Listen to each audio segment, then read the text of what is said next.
Good afternoon, everyone, and a warm welcome to this online live streaming webinar titled Bridging Opportunities, Beijing's 15th Five-Year Plan and its Significance for Hong Kong. This event is hosted by the Center on Contemporary China and the World, known as the CCCW, at the University of Hong Kong. I'm Li Chen, the director of CCCW. I'm delighted to see so many friends join our event from Hong Kong, the mainland, China's neighboring countries, and other parts of the world. Our webinar today comes at a unique time. Beijing has just concluded its fourth plenum, the meeting that sets the goals for the world's second largest economy in the next 5 years.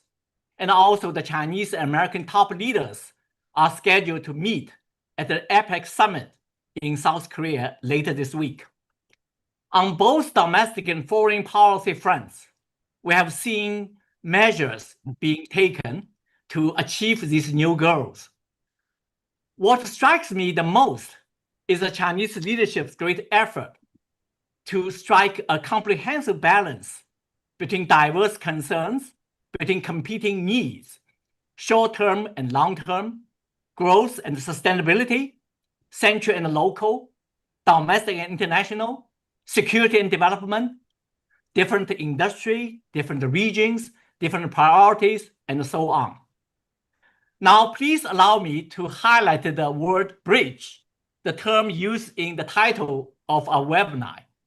I want to share with you a beautiful speech I read this summer, a commencement speech by a highly respected gentleman. In his address, he used an ancient bridge on Peking University's campus as a metaphor to inspire young students to move on from the university into society, rise to the occasion of today's unprecedented technological revolution, and work towards a better future as a bridge builder. The author of the speech, that highly respected gentleman, is, of course, our keynote speaker today, Professor Wang Yiping, Dean of the National School of Development, Dean of the Institute of South-to-South Cooperation and Development, and Director of the Institute of Digital Finance, Peking University. His life experience and his career reflect a strong connectivity and engagement between East and West, between North and South, between public service and the private sector.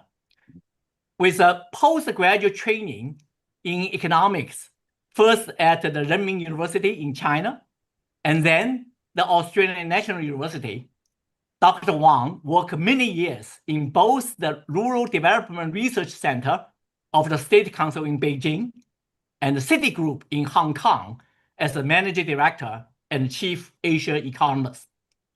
As one of the most influential financial experts in China, Dr. Wang has served twice as a member of the prestigious Monetary Policy Committee of the People's Bank of China. I think that he's still in the second term from 2024 until next in 2 years. And Dr. Wang, we simply cannot find a better person to give a keynote speech on today's topic than you. I would also like to introduce our moderator for the panel, Mr. James Chow. Hong Kong has always proudly served as China's gateway, thanks to the many talented individuals and institutions with a strong cosmopolitan background. James is certainly one of the most famous. He is the president of the China-US Exchange Foundation, a British journalist, a former CCTV anchor, and the United Nations Goodwill Ambassador. This young man already has a legendary career. James will later introduce and speak with 3 young CCCW fellows who are also known for their bridging roles in connecting the people and the public policy and between academia, business, and society. They will discuss Hong Kong's proactive alignment with national strategies, especially how Hong Kong's distinctiveness may enhance its leverage in the geopolitical and economic landscape. In an era of global instability, divides, and uncertainty, my colleagues and I at the CCCW hope to instill confidence in sustainable development and international engagement through greater communication and dialogue such as this.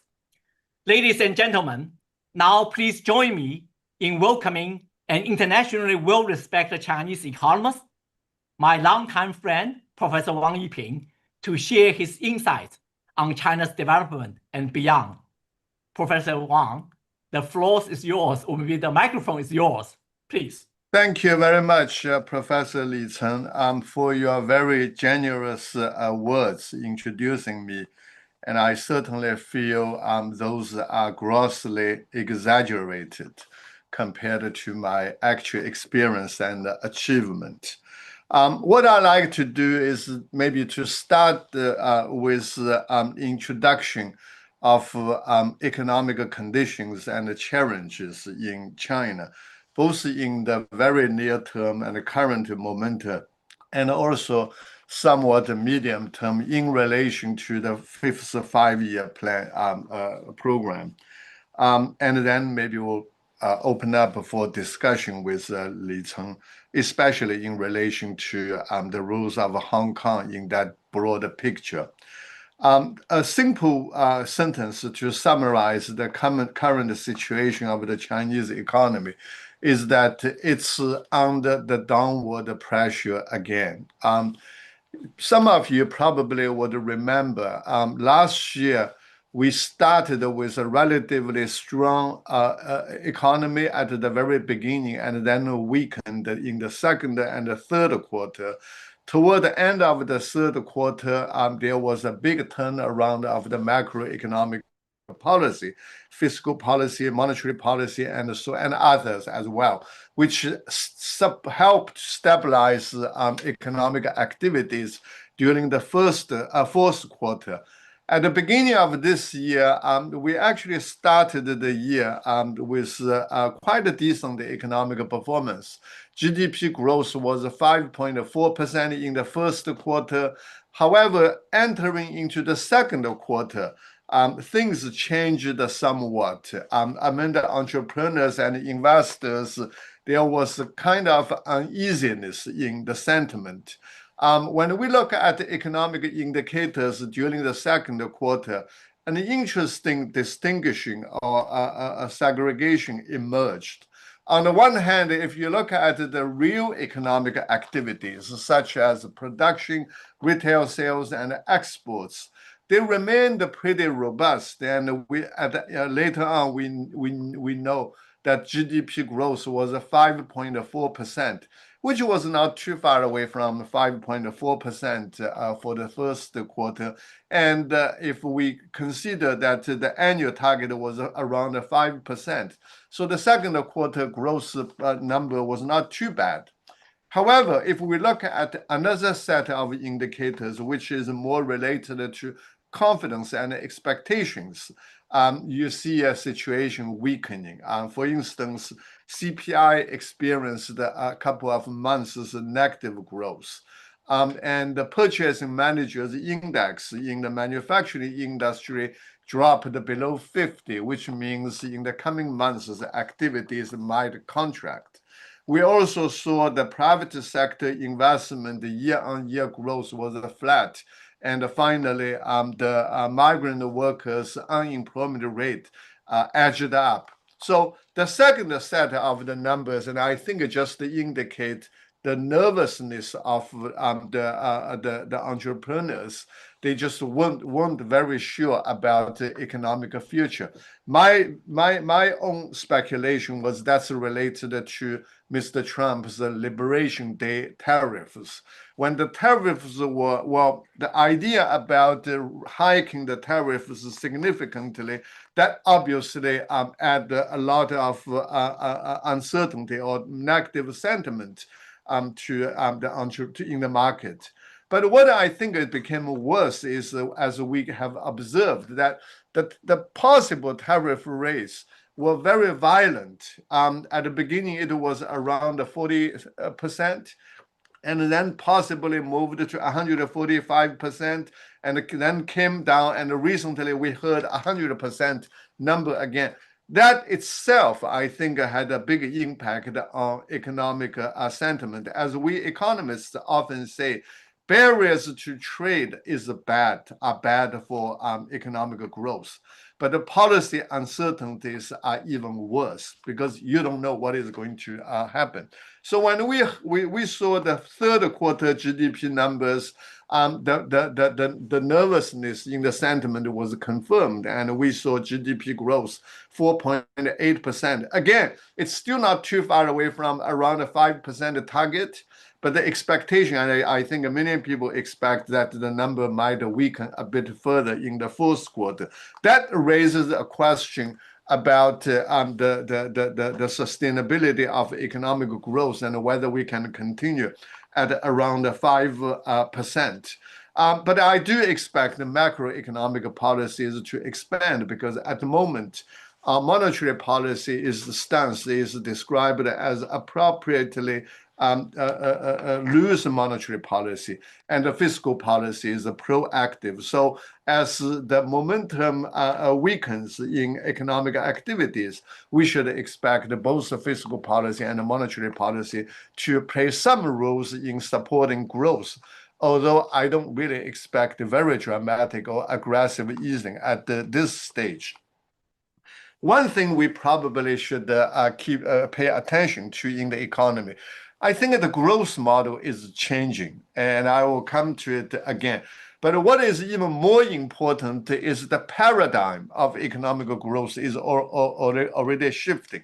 If you remember, during the first couple of decades, the Chinese economy showed a tendency of overheating.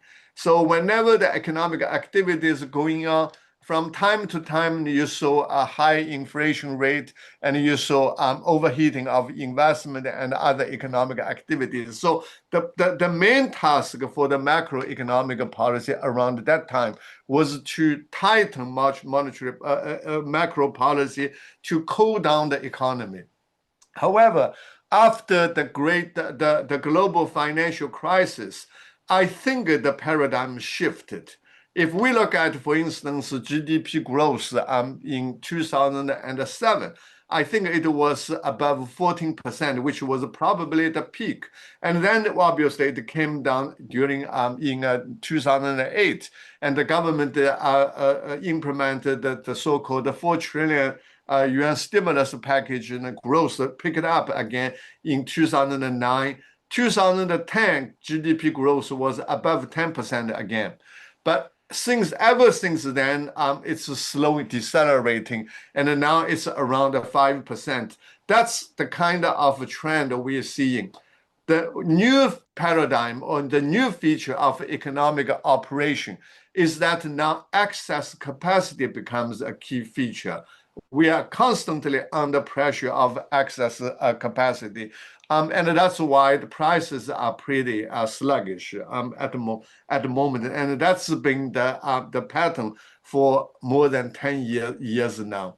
Why the economy is sluggish and why excess capacity risk is high. And I think if we look at one single indicator, that is a consumption share of GDP, which is currently at around 57%.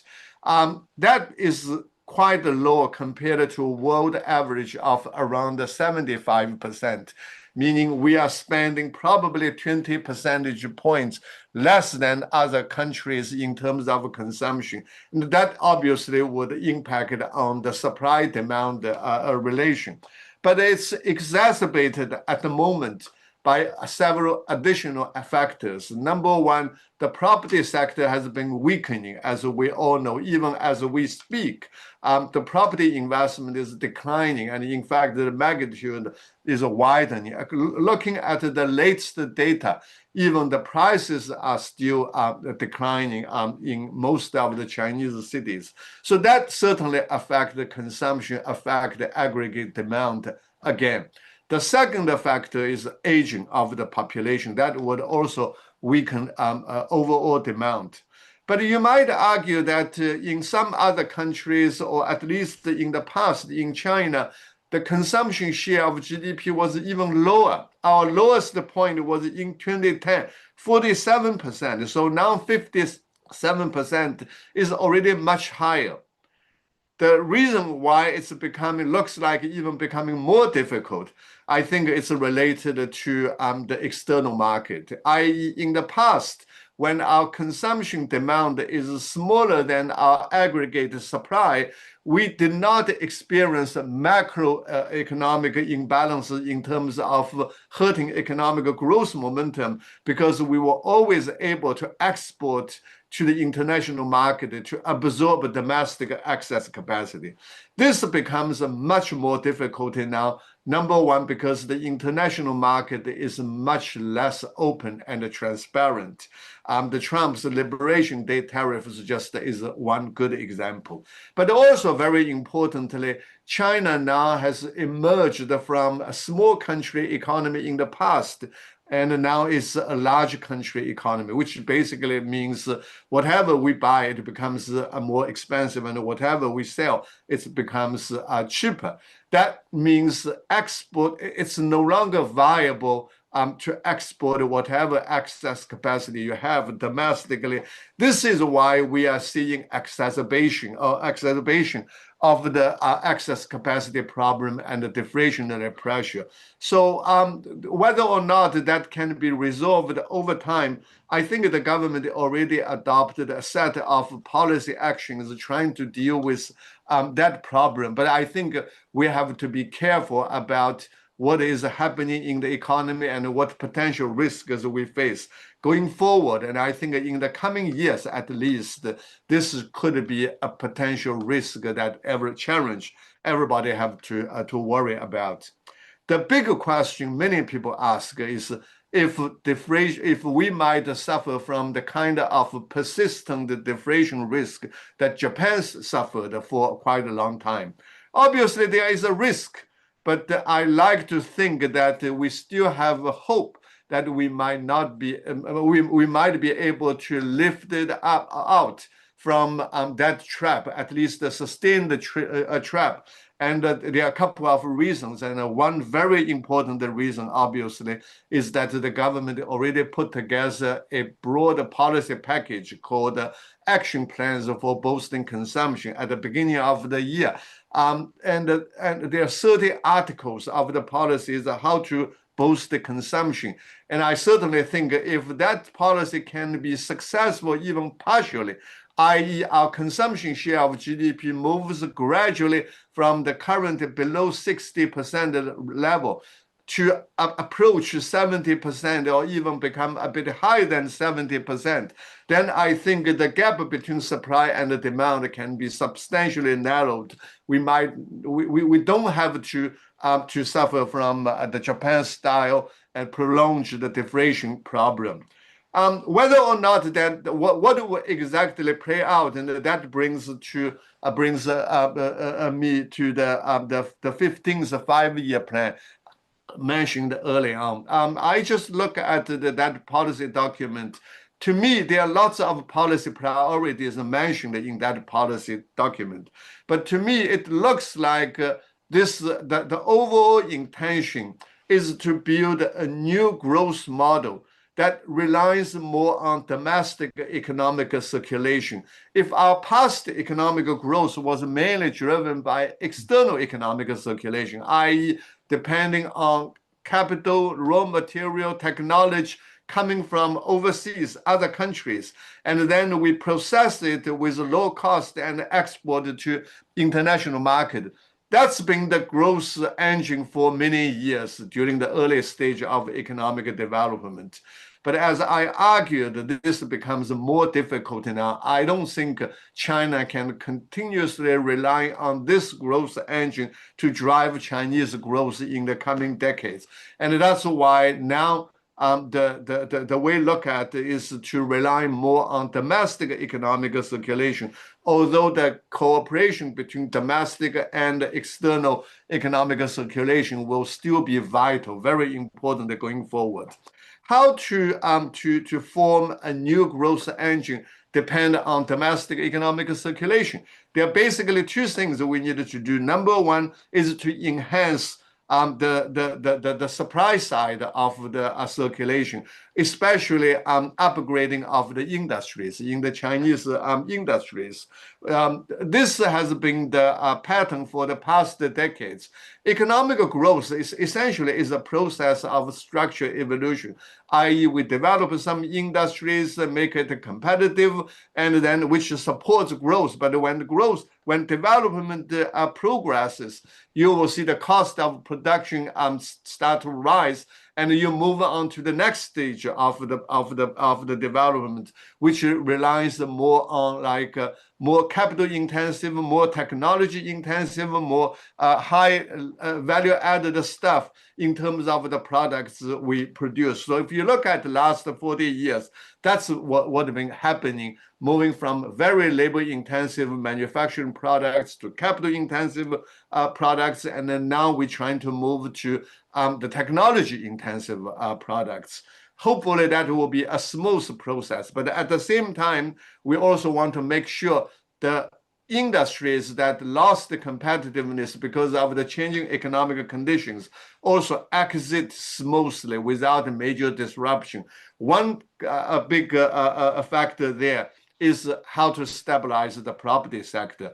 I don't think the property sector will play still like a bigger role as before in driving growth, but it still is like 12% of the Chinese GDP. And if it continues to decline, experience negative growth, then I think the pressure on sustaining growth or moving the industry forward will become much, much more challenging. So here, the question is, number one, how to manage the older industries, at least to exit relatively smoothly. But at the same time, it's very important that we develop the new industries. And if you look at the 5-year plan, you see very clear mentioning of advanced manufacturing plus a relatively self-independent research and development sector. These are all targeted aimed at building a much stronger supply side of the story. Finally, I would say also on the consumption side, which is also very important, the balancing between the supply and the demand, boosting consumption will be a very big story. So I think at the macro level, we are seeing big challenges in the economy. But at the micro level, we are actually seeing lots of opportunities. In the new industries, we're seeing industries emerging. And on the consumption side, the overall consumption share of GDP is still low, but it's already on the rise. And we are seeing many components expanding dramatically. So maybe I should stop here. I feel that the economy is under pressure, but we have a very clear blueprint about where we want to move to. At the macro level, I think challenges will remain. But at the macro level, there are lots of opportunities at the moment. Well, thank you so much, Professor Wang, for that very candid, clear, and comprehensive take. I think that some audience may be surprised when you start with the problems or challenges when we talk about this major event in Beijing. This is actually, you have been consistent. You always address the problems, then talk about how policy will react. Now, so I think for me, it's not a surprise. But my question, I probably will have only 2 questions because of time. Is there any surprise for you in the communique of the 4th Plenum session? Now, let me tell you about something that surprised me. And then I want to get your take. Sure. I was surprised that the word finance does not appear at all in the communique. 0 appearance. Now, as we all know, finance is enormously important for China today, partly because Beijing has been concerned about financial risk. And we may argue that maintaining the bottom line of the preventing systematic financial risk is of paramount importance in the 15th five-year plan. Now, its importance is also due to the fact that China aims to become a global financial power. More specifically, Chinese leadership has made great efforts to promote what people call fintech, green finance, inclusive finance, elderly care finance, and also digital finance. One of your centers is named digital finance. Now, but why is the word finance not even mentioned once in this important document? Well, certainly it's a surprise to many people, and many people also mentioned this to me. I actually don't feel that surprised because if you look at the whole document, it's talking about what we want to achieve going forward in terms of the economy, security, and so on. So these are the purposes, objectives you want to achieve. What is the role of finance? Finance is the tool for us to achieve that, for instance, advanced manufacturing and the rebalancing of the domestic economy. So I'm not too surprised that we don't pay that much attention in the document. But finance will be inevitable or will be vital for us to achieve these policy objectives, as you mentioned, digital finance, green finance, or even a strong financial power. These are the necessary tools for us to achieve the new growth model I mentioned. So I think they're at different levels. Okay, great. And so thank you for the interpretation. Now, recently you have written extensively about involution, and you also use that term in your opening remark, 内卷, a vicious cycle where Chinese companies engage in increasingly intense competition that leads to diminished returns. And you have called for anti-involution and anti-disorderly competition in China. Now, my question, however, is somewhat different. Is the external extension of involution, or what China's Commerce Minister Wang Weizong recently described as the externalizing involution or turning involution outward, 内卷外化. And as we know that the world's top 500 major industrial products, China is ranked the first in terms of production in 40% of industrial products, such as home appliances, consumer electronics, smartphones, many others. I don't want to give that a long list. Now, this gives China a tremendous price advantage in foreign markets. But this also causes tremendous pressure and tension with foreign companies. Now, you mentioned about China's problems, export problem and etc. But from foreign countries, they face serious pressures. Do you think China or Chinese companies should be sensitive about this issue? Has the communique or the Chinese leadership recognized this problem? I do think China should become more sensitive about the external reactions. And the exact reason, I think already mentioned, China is not a large country economy. If you're a small country economy, your demand and supply behavior doesn't change the international market equilibrium, but that's different now. So I think it's important that all China that grows together with all economic partners. That's a very important point. But in terms of whether or not the government is trying to address the issue or the cause of involution, I don't remember clearly from this particular communique.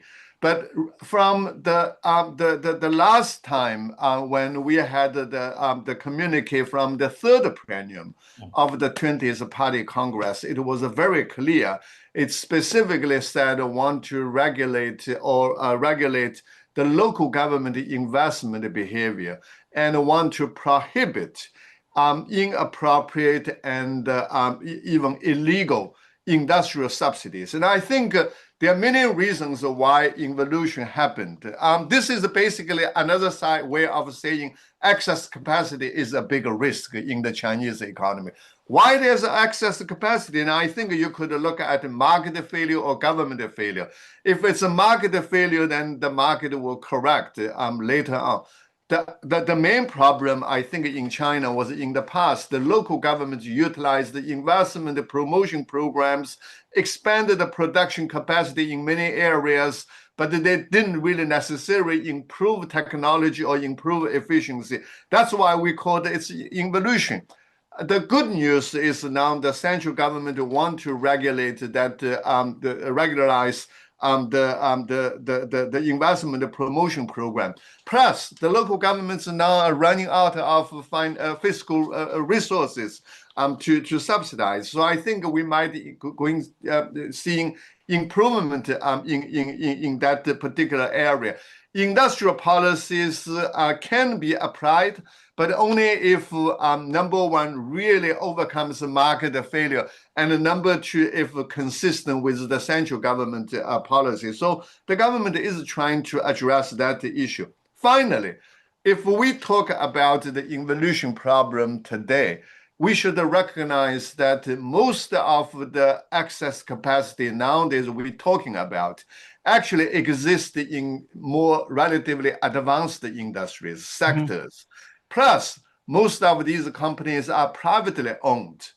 Because they're privately owned, consolidation is already happening. If you look at, for instance, the EV sector, we actually already saw in the past years, like a large number of the companies already disappeared, or the numbers substantially reduced, may not be just shut down, but merged by other companies. So you actually find market forces are actually at work. Okay, our time is up. And if I may, I just want to use a couple more minutes to ask the final question. Sure. You live in Hong Kong for many years as City Group, the chief representative in Asia, and you know Hong Kong well. And so certainly this webinar, we will discuss, particularly second panel, we discuss about Hong Kong's role. Now, I just want you, do you have any overall or specific advice for the Hong Kong government, business community, and society, including mainland companies here in the city? What are the opportunities and challenges for Hong Kong in Beijing's 15th? Well, I think quite clear. Hong Kong is very unique. In the entire China, Hong Kong is unique in terms of an international financial center, and also the gateway for China, for the outside world to come in, and for China to go out. So in today's world, international finance probably can still play a very big role in supporting the Chinese companies, number one in innovation. And that's a big part of the story in the coming decades. On the other hand, you also find lots of Chinese companies want to go overseas, whether or not Hong Kong can play a middleman role, just like before introduces the foreign companies to China, and now they can facilitate Chinese companies going overseas, plus the financial services. One other thing I'm not sure if Hong Kong has considered or is doing already, I actually think also Hong Kong can be a big center for research and development, because the overall open society and more advanced the research and development activities can play a very big role in advancing the Chinese research or Chinese innovation. So I think there are lots of opportunities to play out for Hong Kong. With that, we certainly hope that you will visit Hong Kong more often, and especially visit CCCW and Hong Kong U, give talks or roundtable discussion to guide our research. I will let you go. This is a great transition to the next panel. And so thank you again, Dean. Thank you. And so now I transfer to James Chow. Well, thanks very much to Professor Li Cheng and Professor Huang Yiping for really setting that stage for coloring and adding a lot to the narrative that we're going to take off from here. But what we're really going to do is elevate it now through the three speakers that we have joining us on this panel. We have Dr. Wendy Hong, who is the member of the 7th Legislative Council of the Hong Kong SAR. Joining her is Professor Gordon Lam, who is the Deputy to the 14th National People's Congress, also Vice Chairman of the Council for the Promotion of Guangdong Hong Kong Macau Cooperation, and our friend Professor Brian Wong, who's the Assistant Professor at the Department of Philosophy based over at Hong Kong U. What they, of course, all share in common is that they are all resident or non-resident fellows of CCCW that really operates at that heart and where all those muscles meet of academia, policy, and civil society, making this a really agile platform for rapid response to both evolving international dynamics, but also how we think about these issues beyond the traditional think tank work. And what I really think, is very unique about having this housed by CCCW today is that the center has that capacity to facilitate unfiltered, open dialogue with actors outside of government, including startup innovators, cultural influencers, community leaders, and so many more, which is, of course, very relevant to the subject that we're here to discuss. So, Dr. Hong, Professors Lam and Wong, thank you for being with us. As we heard just there, the fourth plenary session has just wrapped up with adopted resolutions or recommendations for the 15th five-year plan. And we all know that the full official version won't be announced until next year's two sessions. Of course, we've also seen that Hong Kong has recently had its own policy address delivered by the chief executive, and that there is another election cycle coming up very soon, I think around December 7th, if I'm correct. I believe that everyone has a very deep understanding of all the issues and what's at stake. Wendy, you're on LegCo itself. Gordon, you're seeing the real plan before the rest of us at the two sessions. And of course, Brian, you're one of Hong Kong's young scholars who understands Beijing at the same time. Maybe you can each take a bit of time to respond to what you've heard there from Professor Huang Yiping, but also use more of that time to really shape our thinking on where this picture is, operating in this landscape and environment, and where you see things heading, and most of all, telling us how this is relevant to Hong Kong and the 7 million people who live here. Wendy, let's start off with you.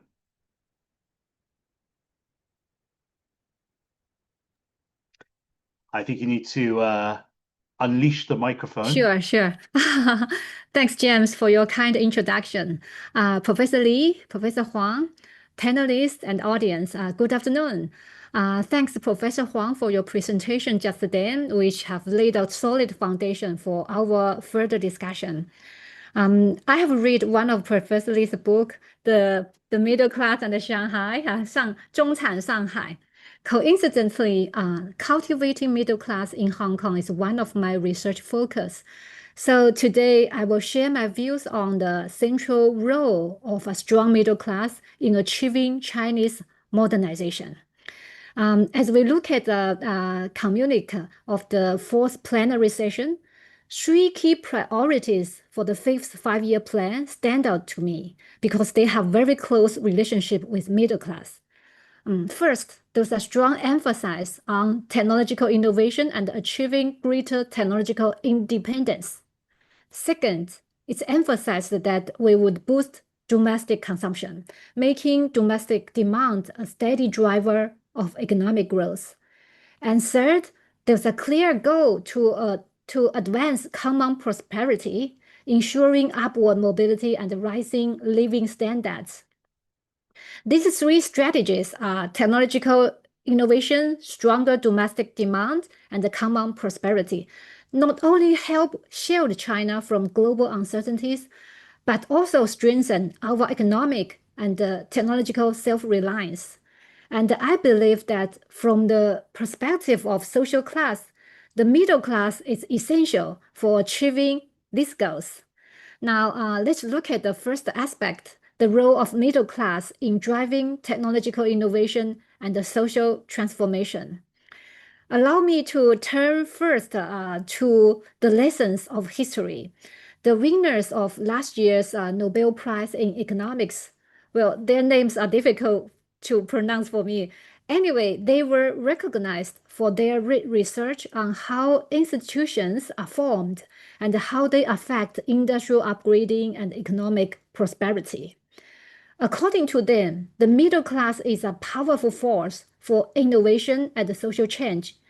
They argued that the Industrial Revolution was actually a middle-class revolution. Why? Their examination of historical data showed that technological breakthroughs don't necessarily lead to an increase in total factor productivity, TFP, when only a small group of elites control technological innovation. Inequality actually deepens and the total factor productivity declines. This was the reality before the Industrial Revolution. However, when the Industrial Revolution began in Great Britain in the late 18th century, things changed. There were inclusive political and economic institutions with broadened political participation and constrained elite influence. These changes fostered a growing class of entrepreneurs and practical inventors who translate technological breakthroughs into tangible economic progress. This newly established middle class was pragmatic, risk-tolerant, and they are committed to making continuous improvements. It was they, rather than the elites, who ultimately drove the Industrial Revolution. And furthermore, the rise of middle class also changed the society. They began to promote fairer rules and more inclusive institutions, ensuring that the benefits of the growth were shared more widely. So, in short, a dynamic middle class doesn't just drive innovation. It is also the key to social stability and making sure everyone benefits from progress. That is the first point I would like to share today. Another key goal of the 15th Five-Year Plan is to boost domestic consumption. This change will make China's economy more resilient to global shifts and support more balanced and high-quality growth.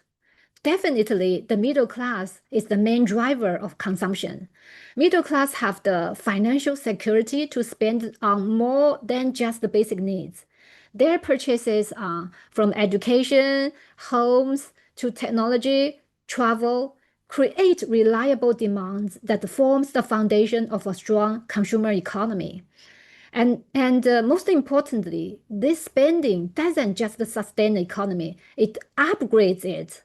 As the middle class seeks better products and services, they become early adopters of new technology and higher quality goods and services, creating a positive cycle. Middle class spending supports business, which in turn can create better jobs and products, further strengthening the middle class. So therefore, a thriving middle class is the key to sustainable consumption and long-term inclusive prosperity for all. This is the second point I would like to share. Third, common prosperity is once again emphasized in a communique, but not as just a long-term aspiration, but as a clear goal that to be realized by 2035, meaning real progress must be made during the 15th Five-Year Plan. So what is common prosperity and how do we achieve it? The answer lies in building a large, stable middle class, creating an olive-shaped society where most people belong to the middle income group. These are not my own ideas. They have been consistently emphasized as a cornerstone of our national strategy for decades. For example, in 2002, reports to the 16th National Congress of the CPC explicitly set the goal of expanding the proportion of people with middle incomes to achieve common prosperity. And about 10 years later, in 2013, the third plenary session of the 18th Central Committee made forming an olive-shaped distribution structure the core of income distribution reform. And another decade on, in 2021, the fourth five-year plan reaffirmed the need for more proactive measures to expand the middle income group. So A review of these national strategic planning documents show that first, common prosperity and an olive-shaped society are closely interconnected goals of Chinese modernization. And second, expanding the middle class is the essential pathway to achieving both objectives. So as conclusion, I would say that the middle class is both a beneficiary and a driving force for achieving technology-driven growth, greater domestic consumption, and common prosperity. Therefore, nurturing the middle class is both a policy priority and a structural necessity for China's high-quality development and modernization. I will stop here, and any comments will be welcomed. Thank you. Thanks so much, Wendy. May I pass the baton on to Gordon. Gordon, you've heard just there that Wendy describing the middle class both as a beneficiary, but also as the incentive, as the driving force of what we're seeing. So she's very much linked what she's seeing happening to the high-level strategic thinking, but also fundamentally where this high-quality growth is going to come from. How do you react to the different opinions that are emerging in this event, and what are some of your own? Thanks, James. Professor Lee, dear audience, and our panelists, it's my pleasure to be here today to participate in this discussion of the recent fourth plenary session of the 20th Central Committee of the parties on the development of the 15th five-year plan. We all know that the 15th five-year plan, the full version, will not be available until next March, in which we as deputies to the National People's Congress will then go through and discuss the details, and then we'll need to go through the legislative procedure before it will be implemented and fully released. But then from what we have heard from last week's fourth plenary session of the party, I think it's really a historical event and highly anticipated and attracting worldwide attention. And I think it's a very it's a focus of everyone in the world, in which we are trying to see how the party leads the country's development during the 15th five-year period. And then I think there will be a lot of complex changes facing China's development environment.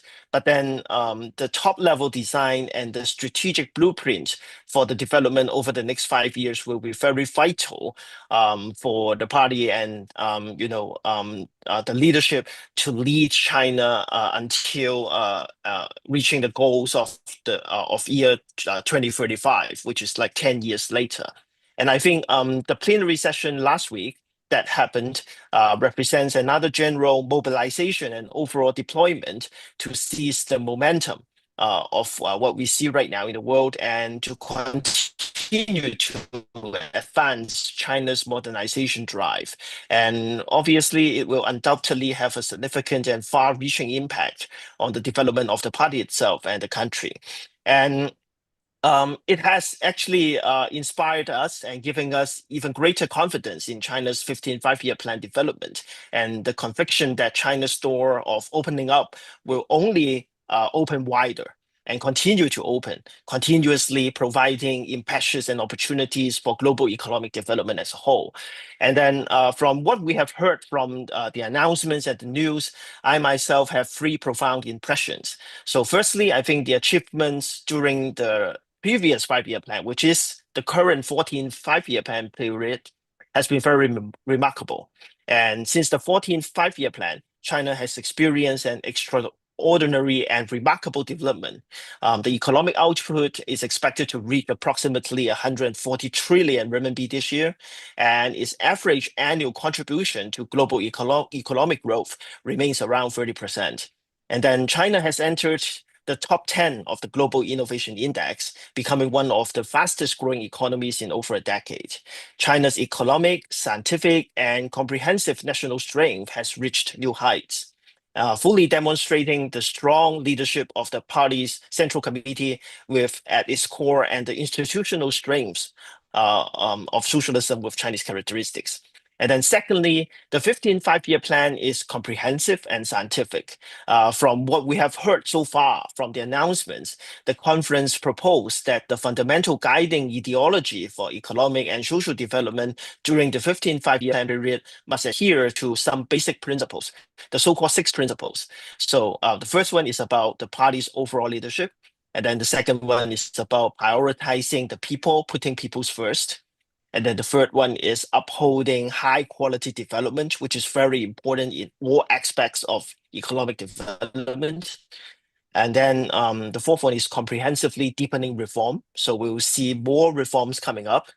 And then the fifth one is combining an effective market with an effective government. So this is also very important and provides a lot of like inspirations. And then finally, the 6 principles would be coordinating development and security. So putting security in the very first place. It also clarified the main goals for economic and social development and made, it's going to be very exceptionally systematic and scientific, and then demonstrating both the foresight and systematic nature of the party's governance and the strategic resolve and the dedication of its one blueprint to the end strategy, which I think is a long-term tradition of the party in running China. So the scientific formulation of the 15th five-year plan embodies the integration of strengthening the top-level design with public consultation. So, gathering information and advice from all sectors around the society, and it's a vivid practice of both intra-party and socialist democracy.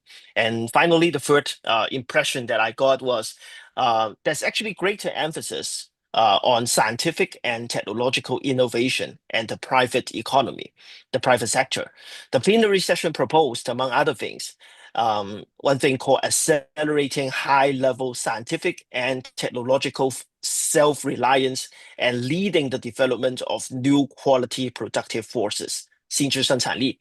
So strengthening original innovation and key core technological research, and promoting the deep integration of scientific and technological innovation and industrial innovation. We see industrialization has once again be emphasized among the whole plenary session. So this is actually a very important kind of like a backbone for continuous on fostering innovation. So I think this all gives us a lot of like confidence that apart from the governance structure of the party, of the government, China is going to strengthen innovation and fostering more innovation by a very strong industrialization base. So all these initiatives fully demonstrate that the party and the state's emphasis on and support for promoting scientific and technological innovation and developing the private sector, providing more opportunities for private enterprises. And it also mentions about, opportunities for even overseas Chinese. So I think as a whole, it provides more opportunities for China's next stage of innovation and modernization. So these are some of my takeaways. James. Thanks so much, Gordon. You've certainly added another layer to that cake of understanding that is opening up what we are thinking here. Brian, you are the resident fellow over at CCCW, so everyone comes here with the insights and perspectives that their experience brings with them. Yours is very much rooted in scholarship. Perhaps you can lend us that window of understanding into what you're hearing and what's on your mind right now.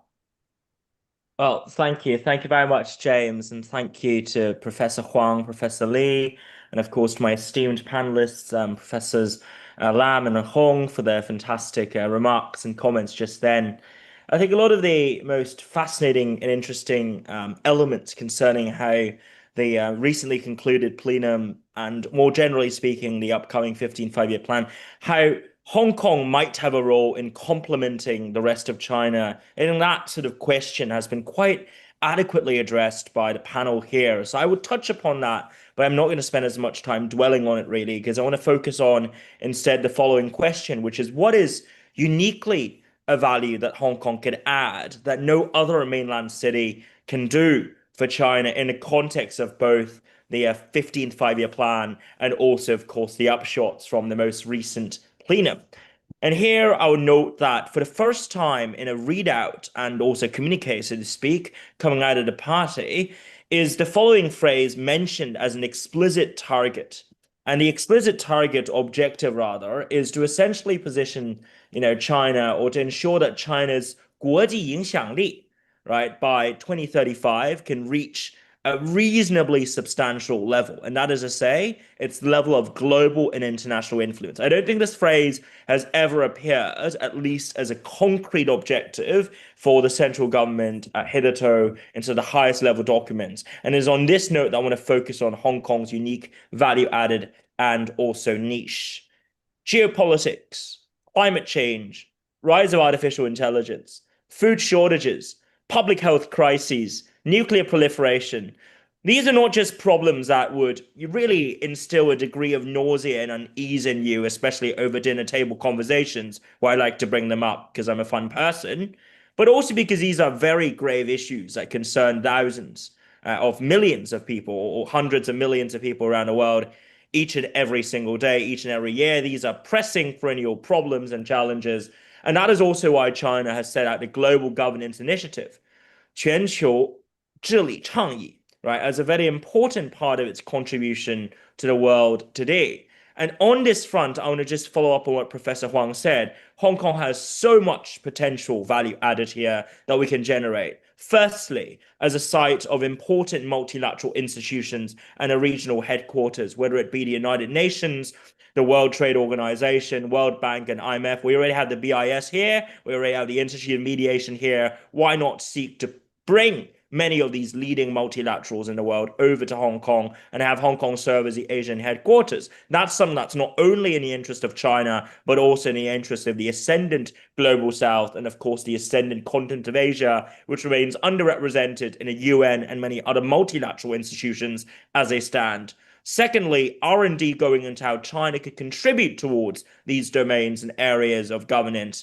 If global governance is indeed the core theme, then the key prerequisite is there needs to be global involvement. And that means both global north and global south. It means both east and west. It means both China and China-friendly countries, but also the US and the US-aligned countries, and also Europe and the UK, and also other countries that belong to the G7 that may find increasingly that dealing with the mainland is difficult for, political reasons, largely domestic political reasons in their own countries that render going into the mainland for politicians from those countries rather difficult, or that render any and all sign of perceived concession and also weakness in the eyes of their own domestic electoral constituencies non-palatable. So in other words, can Hong Kong serve as a bridge and a buffer that says, look, there might be reasons for which you're not comfortable engaging with the mainland, but we're here to talk about how we can cooperate on food shortages.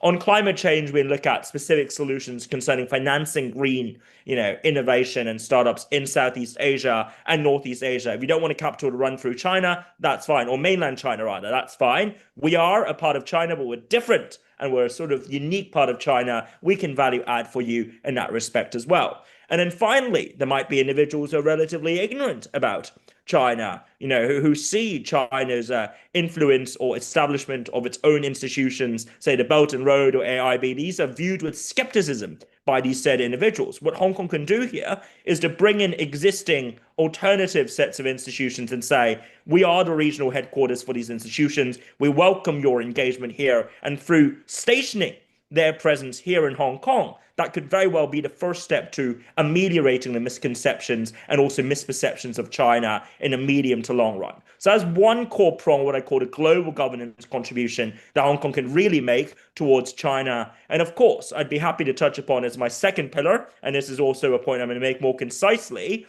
in relation to the second pillar, beyond this unique value added, what else can Hong Kong do in supplementing our country, our motherland's progress when it comes to bolstering consumption, reforming supply chains, and ensuring that there's a more flexibility and dynamism, the so-called 腾笼换鸟 argument that was generated by or raised by Wang Yang when he was still the party sec of Guangdong. And I hope I can mention his name here because that's totally fine. And finally, of course, there's also the question of Chuhai, right? As Chinese companies, move parts of the supply chains and manufacturing operations abroad, they want to find a sort of a clutcher or sort of stepping stone of sorts that really helps them do that. And in the status quo, I think many of my mainland SOEs and also private enterprise companies friends would tell me, well, we know that Hong Kong's international, but you also know that, at the same time, Hong Kong's not really been able to demonstrate to us its unique value added. So you know what? We're going straight to Singapore. We're going straight to Tokyo.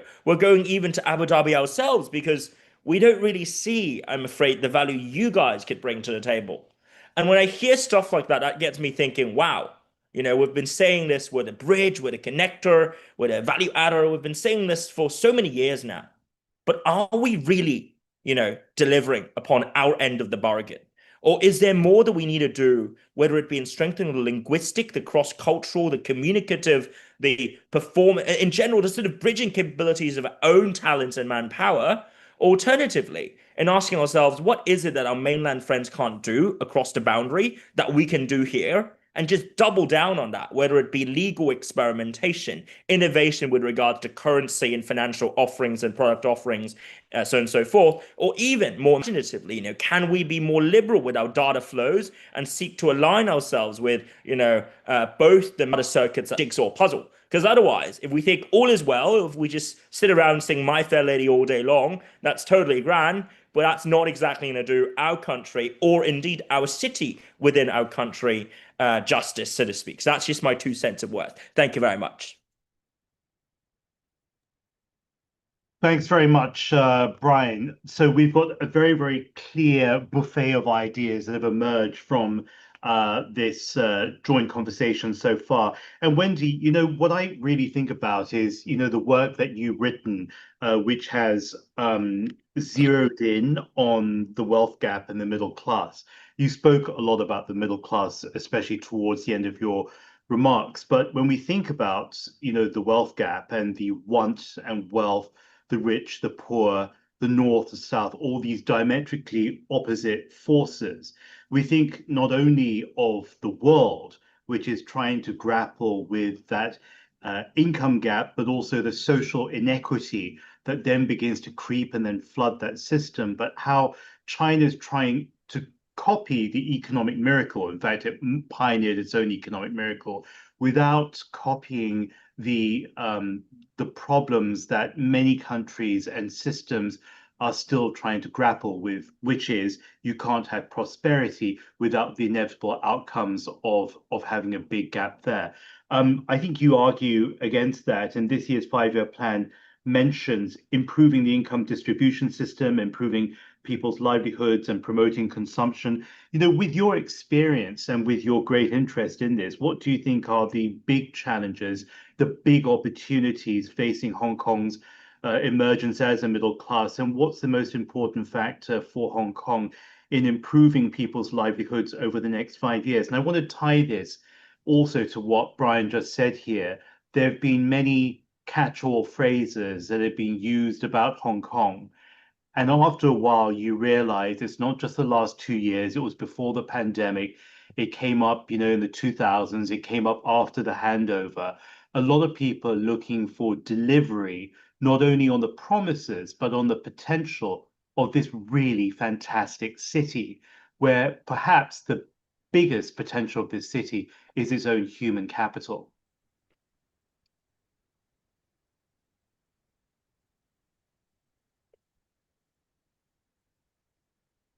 Wendy, you are saving your best words behind the microphone. Hi, James. Thank you so much for your comment just then. I think you just mentioned a key word for me, that is the Hong Kong dream. I think for the Hong Kong dream, at the heart of Hong Kong dream is upward mobility. With the 15th 5-year plan placing strong emphasis on technology-driven development, domestic consumption, common prosperity, Hong Kong is presented with a historic opportunity to foster a robust middle class and move toward the shape the society, where the middle class emerge as the predominant force, surpassing both the grassroots and the affluent segments. As a legislative counselor, I see building an olive-shaped society in Hong Kong as both a positive response to our national objectives and my personal vision for Hong Kong's future. Because crucial to nurturing the middle class is upward social mobility, which hinges on creating opportunities for grassroots and youth to move up the social ladder. This drive for upward mobility lies at the heart of the Hong Kong dream. While the city is known as a paradise for the wealthy, the crucial question to ask is Hong Kong truly a place where ordinary people and the grassroots have genuine pathways for advancing their social standing? I believe to enhance upward mobility, two key prerequisites are vital. First, we need robust social safety nets, including public rental housing, cash assistance, as well as subsidized education and healthcare. These safety nets keep people from falling into poverty. Second, equally, if not more important, are mechanisms that allow people to ascend the social strata. I call these mechanisms ladders that allow individuals to ascend to realize their potential and become middle class. The challenge for Hong Kong is that I think Hong Kong has made significant strides in providing safety nets, but the lack of sufficient ladders has led to increased polarization and class immobility. Building these ladders is thus essential for developing a robust middle class. My focus is on building housing ladders and employment ladders to create meaningful, practical pathways for social advancement and help our citizens to realize 安居乐业, to live peacefully and work happily. I invite you to read my book, Reshaping Upward Mobility from Two Hong Kongs to an Olive-Shaped Society, which examines how we can foster the middle class and promote upward mobility in Hong Kong. Thank you.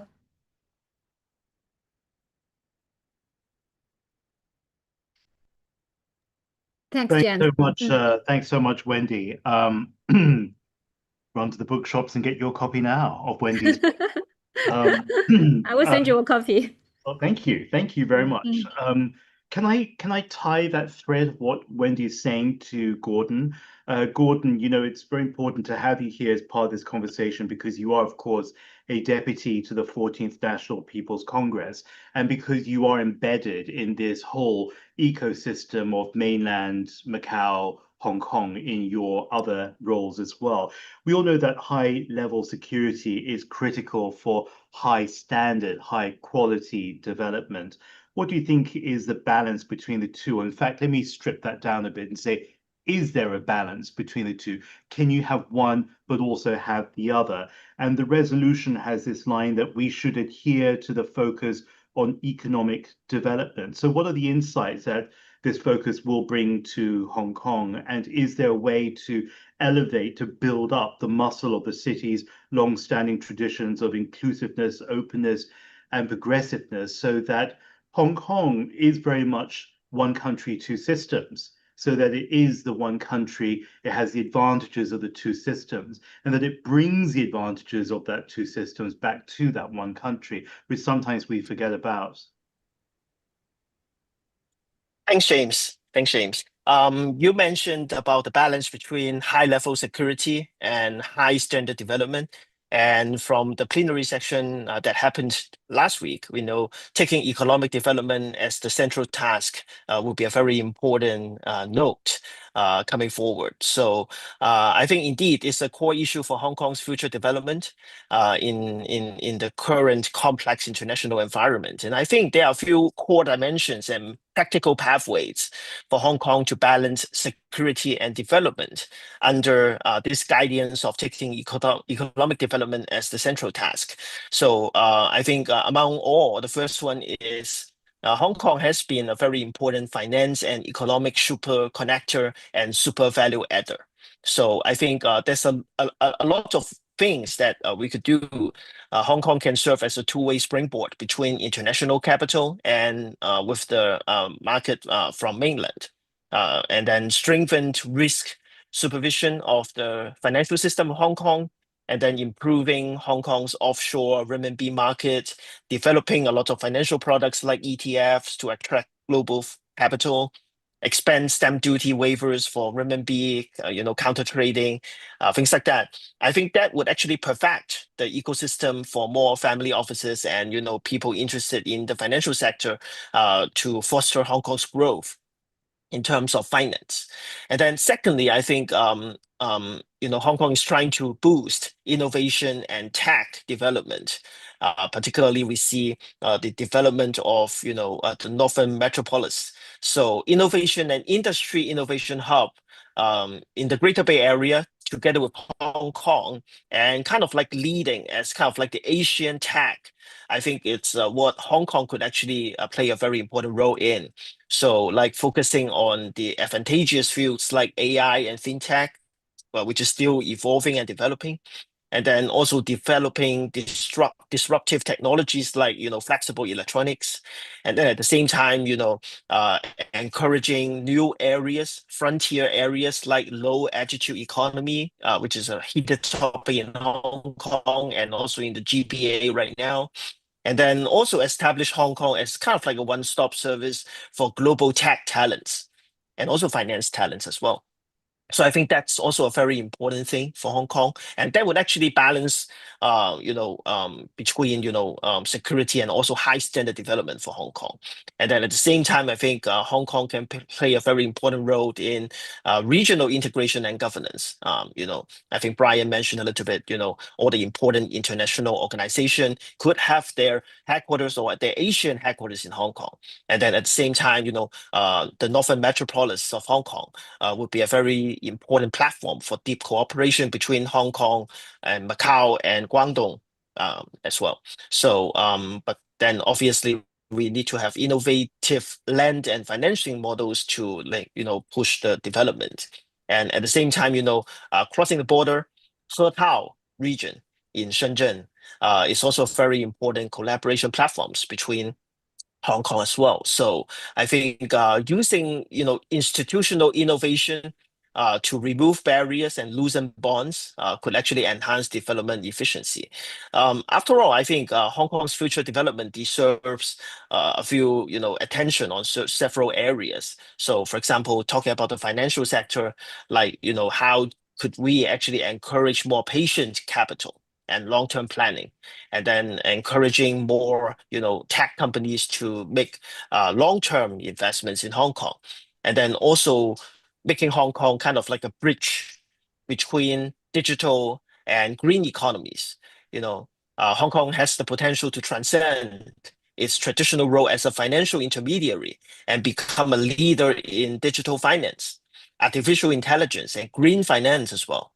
By building trustworthy digital infrastructure in Hong Kong and promoting mutual recognition of green standards, Hong Kong can actually become a credible bridge connecting China and the world, especially ASEAN and RCEP, RCEP countries in green and digital cooperations. And obviously, Hong Kong can play a very important role in deepening cooperation with ASEAN and Global South, as Brian mentioned earlier.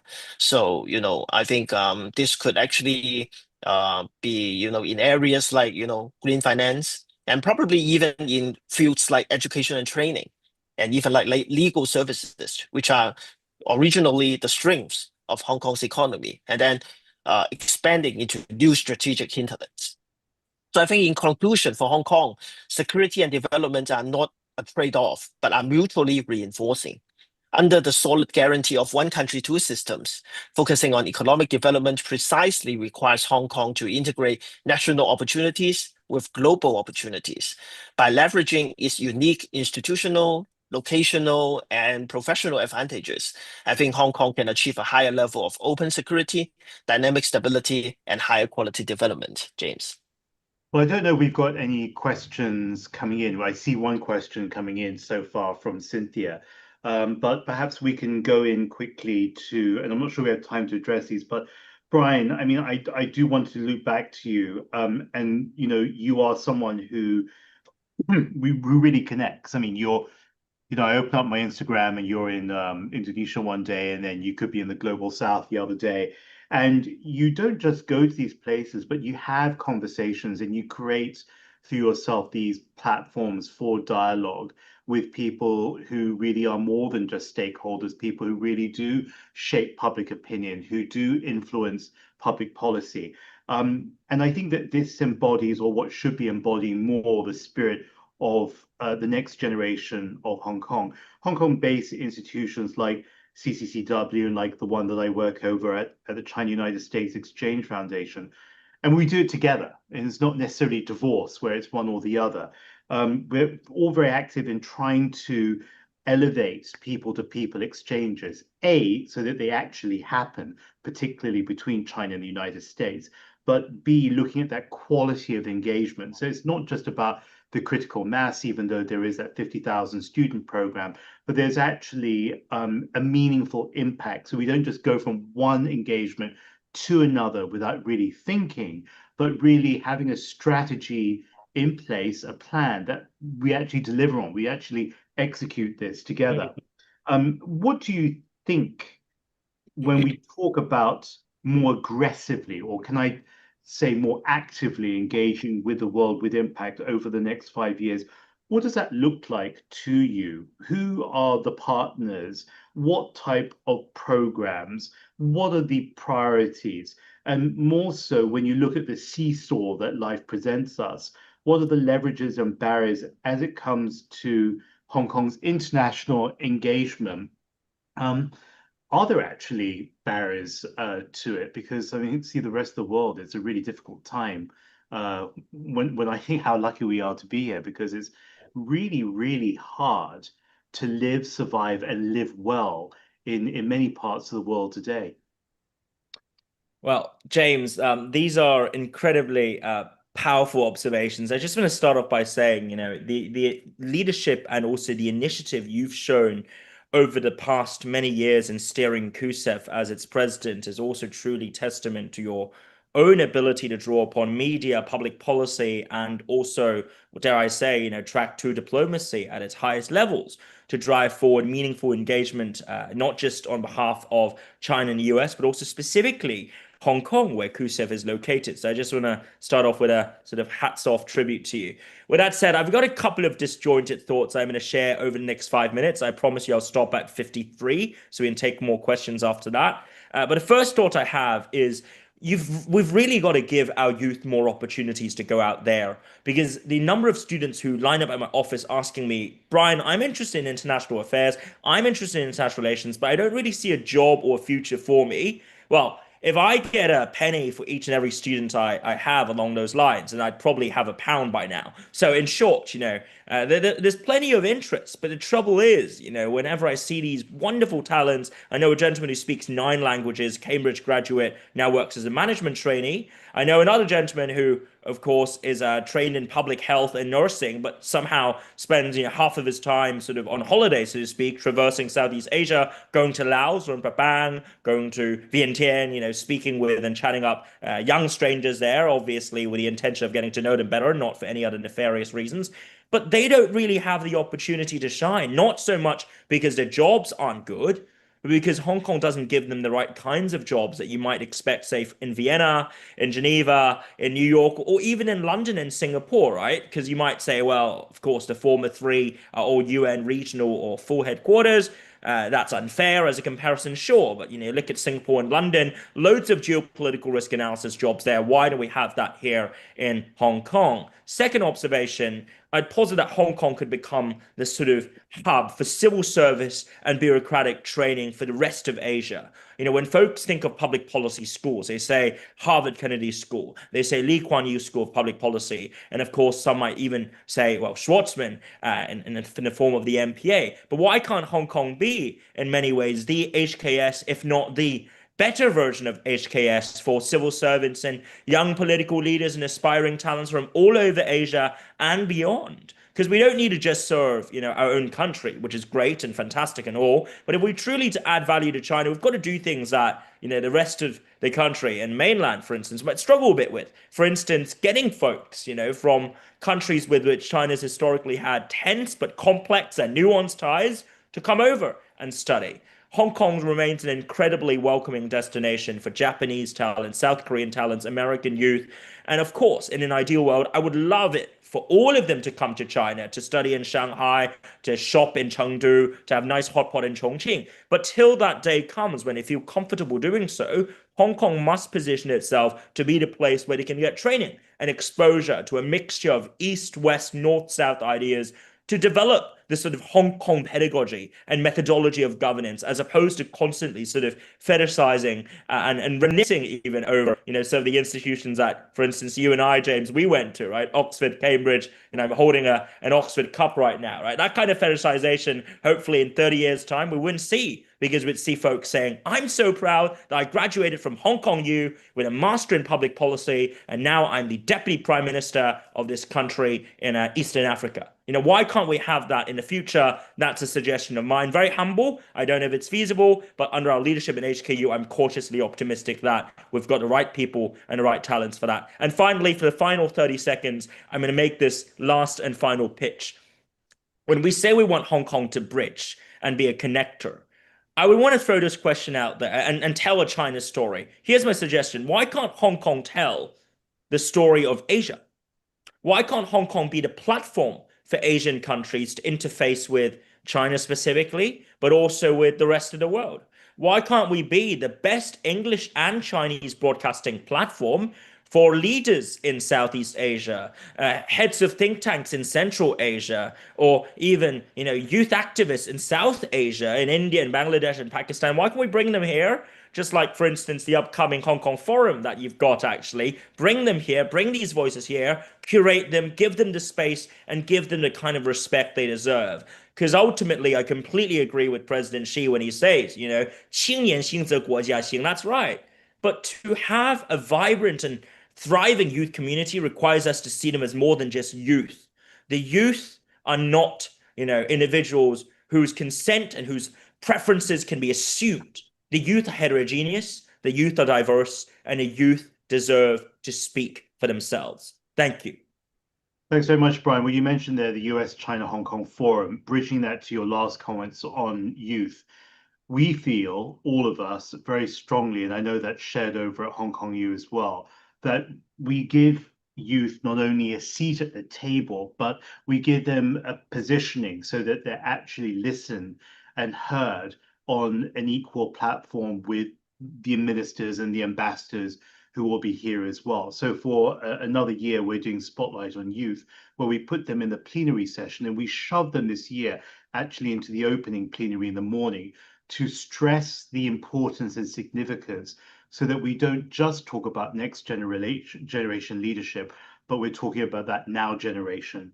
I also want to touch on your point where you brought up the many interesting ideas of Hong Kong telling the story of Asia. I think we could actually go a little bit further. Yes, I think that Hong Kong has a very special position and opportunity here to tell the story of the part of the world which, for reasons of fetishization that you use, is not understood in other parts of the world, even though we all speak English here, even though that many people have called this a home or stopping point for themselves over the past 180 years or so.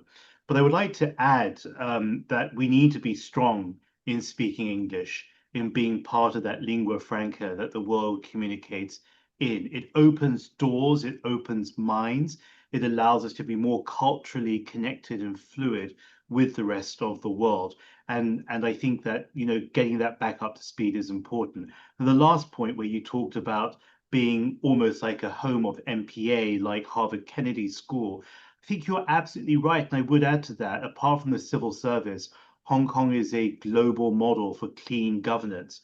The very fact that we have strong institutions here and accountability and checks and balances really puts us in a different, completely different basket with the rest of this continent. there are very, very few areas in Asia that can speak to the same quality and depth of clean governance. Of course, Singapore is very much one of them because they made those tough decisions a long time ago, and they created a plan, stuck by it, and followed it through. And that's exactly what we did here with the ICAC, I think back in the 1970s and onwards. So many jewels in the crown that we forget we're actually wearing. Before we close up, and I think we have another 4 minutes, Wendy, very quickly, in a minute or so, can you very briefly explain compare the social structure, especially the olive-shaped society in Hong Kong and Singapore? I know it's complex, but perhaps you can do it in a minute. And then we have a question out there saying, how should university students leverage Hong Kong's strategic location and one country, two systems framework to stand out internationally in today's world? Another one is, can you briefly explain Hong Kong's key advantages for MNCs and international institutions compared to other GBA cities? And one more over here is a question from New Delhi. Analysis emerging from India regarding the communique to the fourth plenum is primarily focused on the contradiction between political centralization and economic innovation. What will be the response of this distinguished panel? So perhaps you can each take what you want to answer, but just put it in a minute. Brian, go first. Which one do you want to pick? I'll pick the question from Bharat. I don't think there's a contradiction. I think political stabilization is a prerequisite for enduring economic innovation. And the argument that the concentration of powers at the top has led to a total stifling of bottom-up ingenuity, I don't think that's necessarily how the innovation over the past 15 to 20 years has actually played out in China. Or if you think about it, it's neither top-down nor bottom-up. It's what I call mid to bottom and mid to top, because you're looking at here specifically at a layer of what Jin Ke-yu would term mere economies, or what I would term sort of mid-ranking bureaucrats, or aspirational mid-ranking bureaucrats, or mid-upper ranking bureaucrats, essentially 中层干部. And if you look at their agency, then you'll realize, look, to reduce China to top-down, bottom-up is attractive, but that's not all there is to Chinese political economy. Okay, Gordon, very quickly, do you want to take one of those questions, and then we'll end with Wendy? I'll pick the one from the student. How should university students leverage Hong Kong's strategic location and the one country, two system framework? I think particularly for university students in Hong Kong, you got this Hong Kong is a free port. Hong Kong got the world's one of the, I think, most fluid financial center. And also we got freedom of information. So, and then, Hong Kong is a good place for you, for example, to start a company. But then when you are, every student and university student that I'm talking to right now are thinking about some sort of entrepreneurship themselves. So, for example, you gain your knowledge and your expertise in Hong Kong in the university. And then when you think about entrepreneurship, I think you can make use of Hong Kong to set up your own company. But then when you try to, get into a bigger market, then just next door, across the border, the GBA or, Shenzhen provides, a very important support on, manufacturing and even a very big market. The GBA itself is already 10 times the population of Hong Kong. So I think if you are thinking about making use of the one country, two system framework, it's that, make the full use of the advantages of Hong Kong in terms of finance, information, and the ease of setting up a company, low tax, free port. And then when it comes into having manufacturing support, for example, and then getting on the wings of AI or probably on tech and the internet, then you can partner with people or companies in the GBA, and then that's why you can actually make full use and get the full advantage of having one foot on the Hong Kong side and then the other foot on the GBA. Guangdong side. So, and then you can make full, potentials from both ends. Okay, Wendy, last word to you as we come up and hit 6 o'clock in a minute or so. Respond to what you wish, please.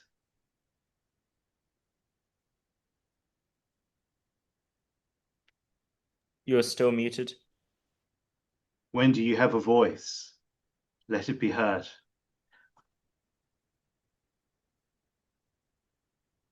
Wendy seems to have her microphone off. Can we give it another go? Okay, let's see. Hmm. We can't hear you, Wendy. Can't We hear you, can't Wendy. hear you. It is so profound, Wendy, that we can't hear what you're saying. Let's give Wendy 20 seconds to see if she can get back on. And if not, we'll wrap things up over here. Wendy, do you want to give another go and see?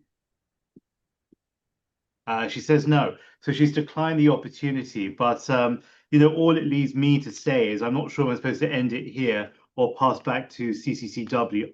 I want to thank very much Dr. Wendy Hong from LegCo here in Hong Kong, Professor Gordon Lam from the 14th National People's Congress, and Professor Brian Wong from the University of Hong Kong. And I think all of us would like to very much thank CCCW and Professor Li Cheng for continuing to organize these platforms for really high quality dialogue that allows for the free flow of thought and also for opinions to come flooding in over here. And of course, to Professor Huang Yiping for leading us off today with his keynote address.